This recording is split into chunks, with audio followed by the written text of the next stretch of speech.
નમસ્કાર દર્શક મિત્રો, સયાજી સમાચારમાં આપનું સ્વાગત છે. કહેવત છે કે power corrupts, but absolute power corrupts absolutely. દર્શક મિત્રો, ભારતીય જનતા પાર્ટીને પણ આવું થયું એવું લાગે છે. આપના એક ધારાસભ્ય ચેતર વસાવા, દર્શક મિત્રો, ગઈકાલે એક બેઠક દરમિયાન ભારતીય જનતા પાર્ટીના પંચાયત પ્રમુખ સાથે થયો ઝઘડો, અને ત્યાર પછી પૂછું છું દર્શક મિત્રો, ચેતર વસાવાની ધરપકડ કરવામાં આવી. ચેતર વસાવાના હજારો જે પ્રશંસકો અને એમના ઠેકેદારોએ દર્શક મિત્રો એક તબક્કે તો પોલીસની વાન પણ અટકાવી.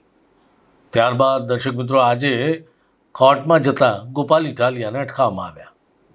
ચેતર વસાવાને લઈને રાજપીપળાથી પોલીસ નીકળી વડોદરા આવવા માટે. વડોદરા સેન્ટ્રલ જેલમાં ચેતર વસાવાને મૂકીને દર્શક મિત્રો વિરોધ થતો અટકાવવા માટે આ પગલું લેવામાં આવ્યું. ચેતર વસાવા જેલ જાય તે પહેલાં એમનું સયાજી હોસ્પિટલમાં મેડિકલ ચેકિંગ, અને એને કારણે દર્શક મિત્રો લોકોને અટકાવવા અને મીડિયાને પણ અટકાવવા માટે બેરિકેડ અને દોરડા બાંધવામાં આવ્યા.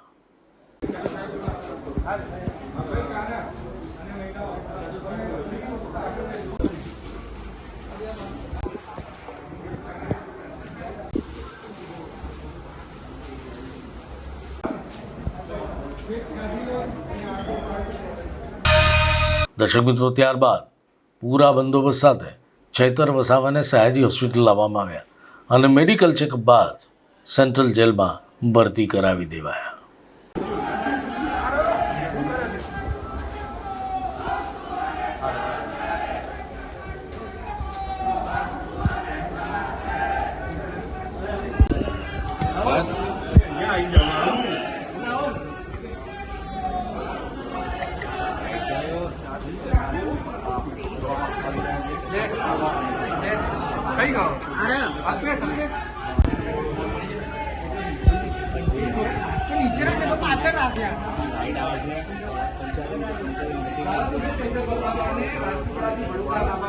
વડોદરાની સયાજી હોસ્પિટલમાં ચેતર વસાવાનું મેડિકલ ચેકઅપ કરવામાં આવી રહ્યું છે. તમે અહીંયા જોઈ શકો છો, ચુસ્ત પોલીસ બંદોબસ્ત વચ્ચે ચેતર વસાવાને રાજપીપળા વડોદરા લઈને આવી છે.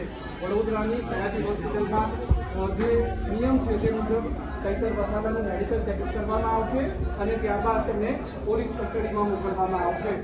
ચેતર વસાવા પર એક નેતા પર હુમલો કરવાનો આરોપ છે. હટો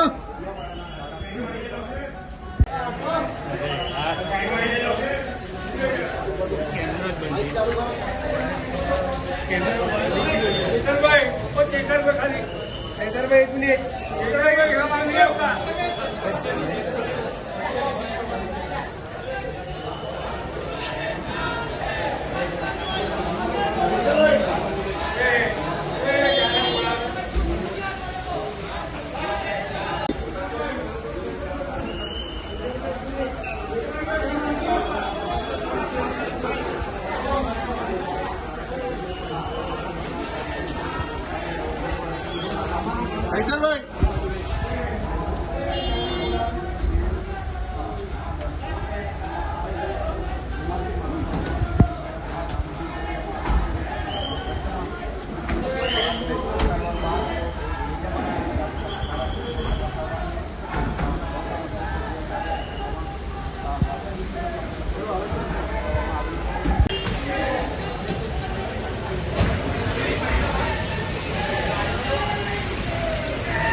દર્શક મિત્રો, વડોદરામાં આપના જૂજ કાર્યકરો છે. ચેતર વસાવાના સમર્થકો તો બહુ છે. દર્શક મિત્રો, આવા સમર્થકો અને વડોદરાના આપના નેતાઓ પણ સયાજી હોસ્પિટલ પહોંચ્યા. जब भाजप डरती है पुलिस तो आगे करती है.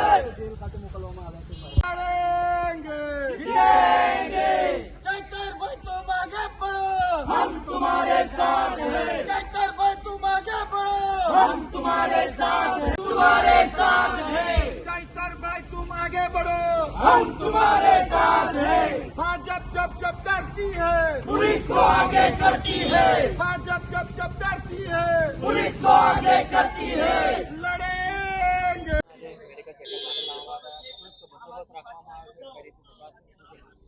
વિસાવદરની અંદર જે રીતે ભાજપ તમામ પ્રકારના પૈસા સત્તાનો દુરુપયોગ કરી અને જે રીતે એમણે તમામ પ્રકારની સત્તાનો ઉપયોગ કર્યો તેમ છતાં પણ આમ આદમી પાર્ટીના ગોપાલ ઇટાલિયા જીતી ગયા, એમના પેટમાં તેલ રેડાયું હતું એટલે એમને ધારાસભ્યને ખરીદવાનો પ્રયત્ન કરે, પૈસાથી ના ખરીદાય તો પ્રશાસનનો ઉપયોગ કરીને ફસાવવાનો પ્રયત્ન કર્યો છે.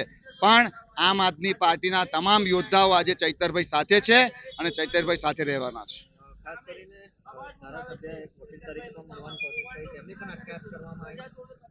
ભારતીય જનતા પાર્ટીનું અત્યારે પોલીસ પ્રશાસન મને એવું લાગે છે કે કમલમથી ચાલતું હોય, કારણ કે પોલીસ પ્રશાસનને ઉપરથી એટલું બધું પ્રેશર કરવામાં આવે છે કે એક વકીલને કોર્ટમાં ના જવાય, એક વકીલને પોલીસની અંદર ના જવાય, કોઈ વ્યક્તિ પોતાનો અવાજ બહાર કાઢે તો એ પણ એને દબાવી દેવાનો પ્રયત્ન પોલીસ દ્વારા કરવામાં આવે છે. એટલે સ્પષ્ટપણે છે કે પોલીસ પ્રશાસન પણ કમલમના ઇશારે ચાલે છે. આજે અમે લોકો અહીંયા વડોદરા ખાતે એસએસજી હોસ્પિટલની અંદર ચૈતરભાઈને લાવવામાં આવ્યા હતા. અમે સૌ અહીંયા આમ આદમી પાર્ટીના વડોદરા શહેરના તમામ સમર્થકો આજે એમની સાથે અહીંયા ખડે પગે ઊભા છે.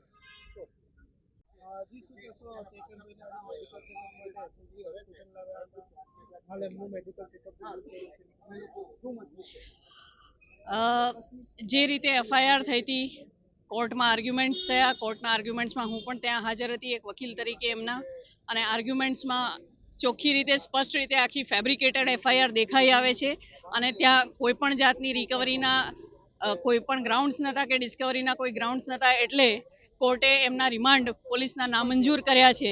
અને ત્યારબાદ ત્યાંની પોલીસની કદાચ અનાવડત કહો કે પછી એ લોકો ત્યાં સાચવી નથી શકતા, જે કોઈ બી કારણ હોય કે ત્યાં ડરી ગયા છે, જે કારણ હોય એના લીધે પોલીસે અહીંયા સુરક્ષા માટે અહીંયા મોકલવાની કોર્ટને અરજી કરી છે, કોર્ટે મંજૂર રાખી છે અને એટલા માટે જ અહીંયા એસએસજીથી સેન્ટ્રલ જેલમાં લઈ જવામાં આવશે.